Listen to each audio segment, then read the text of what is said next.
The movie begins by showing a guy named Ben Archer sitting in a dark room, lost in his thoughts. Suddenly, the scene changes and now Ben is driving a car, trying really hard to rescue a young girl named Kim who is stuck inside another vehicle. There's a really scary crash, and Ben tries to save Kim, but then a fast truck comes towards them, and Ben gets really scared. Before we know what happens next, the scene goes back to Ben in the dark room, but this time, he's not alone. There are two dead bodies with him. Our story begins with two people who are happy together, but then the woman becomes very sad. She tells the man that she wants to leave him and take their child, Kim, with her. Without thinking, the man takes out a small knife and does a terrible thing by hurting the woman badly. What he doesn't know is that their own daughter, Kim, sees this scary and shocking thing happen. Kim is so scared that she runs away and gets on a ship with a lot of other people who are also looking for a new life in a faraway place. After that, we see Ben with a man named Max. Ben tells Max how tired he is of the noisy world of clubs, smoking, drinking, and shady deals. He really loves his wife and wants to be with her again. While he talks about this, we see Ben stopping fights and standing up to troublemakers. He tells his friends that he's leaving that kind of life and promises to spend more time with his family. In an intense twist, the military goes to a ship and starts shooting at the bad people on board. The military goes inside the ship and finds many people who really need help. Among all the chaos, we finally see Kim, the youngest and most scared of them all. Meanwhile, Ben comes home and warmly greets his lovely wife, Cynthia, and his child who is playing a fun game. Ben takes off his shoes, and his son asks him to play a video game, and Ben happily agrees, showing how committed he is to his family. In a big group of people who were saved, they say that everyone will get food, but they must follow the rules very carefully. Cynthia looks at Kim and takes her to an ambulance. She talks to her boss and tells them that she doesn't like what's happening. But deep down, she really wants to take Kim home, even if it's just for one night. Her boss is not sure at first, but Cynthia keeps asking and says that Kim is only 14 years old. Finally, her boss agrees, but says that Kim has to go to court the next day. Cynthia gets into the ambulance to talk to Kim and introduces herself nicely. She asks Kim some questions, but Kim doesn't say anything. Later, Cynthia and Kim go to Cynthia's home. Cynthia introduces Kim to her husband, Ben, and they act very loving towards each other, which makes Kim feel a little uncomfortable. After Cynthia leaves the room, Ben offers Kim some ice cream, and they share a warm smile as Kim accepts. At night, Cynthia tries to talk to Kim and find out where she comes from. Kim doesn't say anything, and Cynthia kisses her gently on the forehead before leaving. But when she turns off the light, Kim says her first words and asks to keep the lights on. To Kim's surprise, Cynthia responds in Chinese.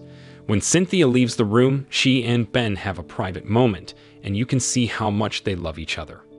Later, they take a bath together and talk about their jobs. Ben asks Cynthia not to ever leave him, and she promises that she won't. In the next part, we meet the man responsible for Kim's mother's death, a man named Sun Quan. He talks to someone and says he's determined to get his daughter back, even if he has to go to the USA. Soon after that, Cynthia is in a courtroom, arguing with the judge. The judge doesn't seem to care that Kim is in the country illegally and says she can't stay. Cynthia begs the judge and explains how Kim's own father is a murderer and that Kim is in danger.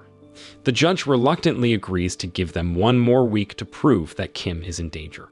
In a later part of the story, Sun Quan shows off his impressive martial arts skills on a rooftop, but fate steps in and he meets Cynthia's boss, who tells him that he has found his daughter. Now Sun Quan knows that Cynthia has Kim. In the next scene, Cynthia is with her Asian parents, Kim, and her son. Cynthia's father starts talking about politics and how he came to America. But he's sad because he thinks nothing ever changes. Nicholas and Kim decide to leave the political talk and take a break. But not long after, two of Sun Quan's men come in and start shooting. Sadly, Cynthia's parents get hurt, and Sun Quan uses a dangerous knife to hurt Cynthia. Kim and Nicholas run away from the shooting as the attackers leave. Ben, who happens to be nearby, sees an unknown Asian man acting suspiciously. When he sees the armed men, he quickly takes action, using his vehicle to stop them and protect Kim and Nicholas. He defeats all the attackers as fast as he can. He's very scared and sad when he goes inside and finds his wife dead on the floor. He cries a lot and worries about his son's safety. Later on, Ben feels really sad and looks at a file about the case. He sees a picture of an Asian man he doesn't know. He decides that he needs to do something to rescue his son. At the same time, the assassin gets a call from Sun Quan, who tells him to go to Ben's house and kill him. Ben comes home with a friend, feeling very sad. He goes inside and starts drinking, trying to forget his pain, knowing that the bad guys will come soon. The mysterious Asian man, who is really good at martial arts, surprises Ben and attacks him. But Ben is also good at fighting and dodges the attack. The attackers run away. Ben gets a call from his friends, who tell him where Nicholas is.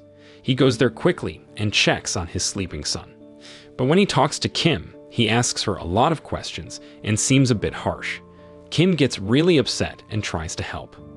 Finally, Nicholas wakes up and asks about his mom. Ben tells him the sad truth, and they hug each other. Ben and his masked friend go on a mission to break into a place where bad things happen. They kick the door open, and everyone gets scared and starts running. They get into a fight with some unexpected people as they get closer to a certain room, but they quickly beat them. Meanwhile, the Asian man is enjoying himself while women take care of him. After fighting more people, Ben goes up the stairs. In a big, exciting fight, Ben finally faces the Asian man and gets revenge for his wife. What happens next is really violent, and there's blood everywhere, making the room look like a scary crime scene. This ends the scary story. Hoggins meets Sun Quan, who looks very upset because his daughter is missing. Sun Quan threatens Hoggins, but Hoggins fights back and says that Sun Quan is putting their illegal business at risk. At the same time, Ben is very angry and he gets rid of every obstacle in his way. He meets up with his friends and they come up with ideas to find Sun Quan. Ben thinks they should talk to Hoggins because he might know something about who Sun Quan is. Suddenly, a visitor comes and hints that they were involved in something in the red light district, but doesn't say it directly. The visitor leaves and reveals that Hoggins was there too, which makes him look more involved in what's happening. Later, Ben talks to Nicholas and explains why he left and promises to come back stronger. In a parking lot, Ben and his friend wait for the right moment. They see Hoggins and drive their car towards him, surprising him. In a surprising twist, Ben uses a taser to stop Hoggins. Some of Sun Quan's men are shocked when they see this. Hoggins tries to act tough, but Ben's friend hurts his arm very badly, and he screams in pain. Ben keeps asking him for answers about who killed Cynthia and who Sun Quan is. Just when they were about to get more information, Ben gets a call saying that some immigrants have died. He has to leave right away. His friends keep asking Hoggins questions because they know he was involved, but they still don't know where Sun Quan is. They decide to kill Hoggins when they find out where their enemy is. Meanwhile, Ben goes to the hospital and finds out that the doctors were killed by the mysterious Asian man too. He follows the bad guys as they try to escape on a motorcycle. He chases them through a shopping mall and finally catches one of them and punishes them.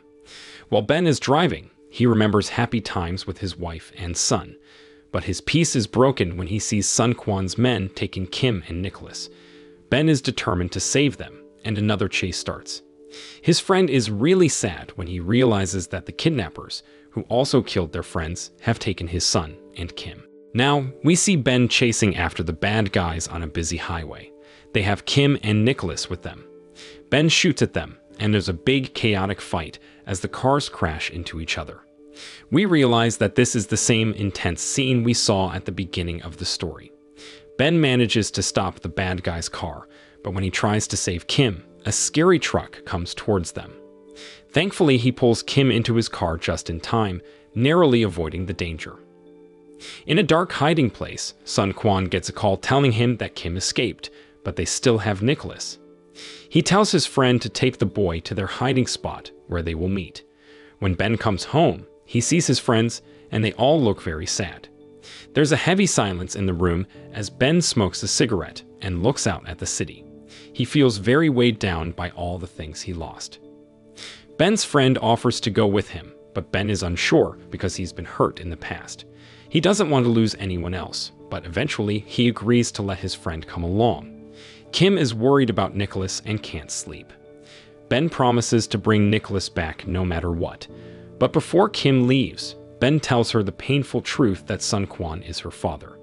She has a hard time believing it and says she's not connected to him. She runs away crying.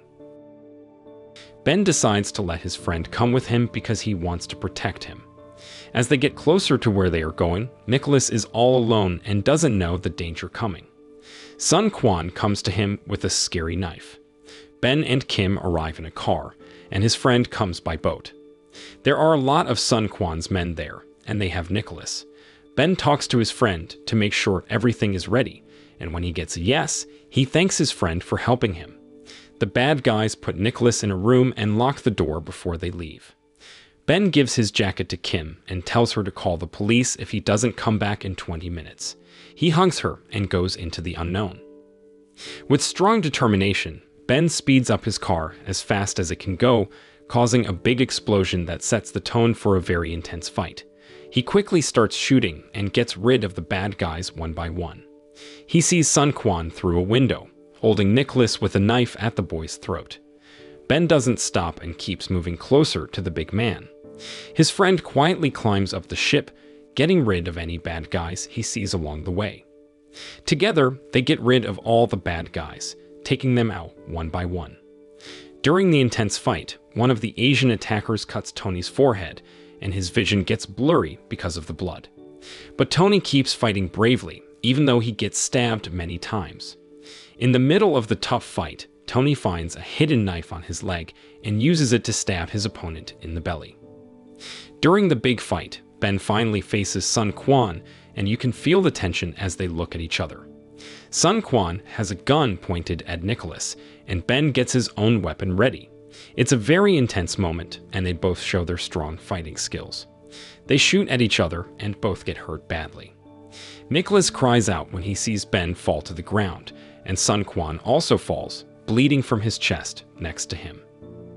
As Ben is about to die, he calls Nicholas over for a last hug. They hug each other with a lot of emotion, showing how close they are. In the distance, police cars are coming, which means help and safety are on the way. The police arrive just in time to protect Kim from any more danger and shield her from the shooting. So, the moral of the story is when life throws crazy car chases and knife-wielding villains your way, just remember, always keep extra ice cream for unexpected guests, and never underestimate the power of a good taser and a well-timed explosion to solve family problems.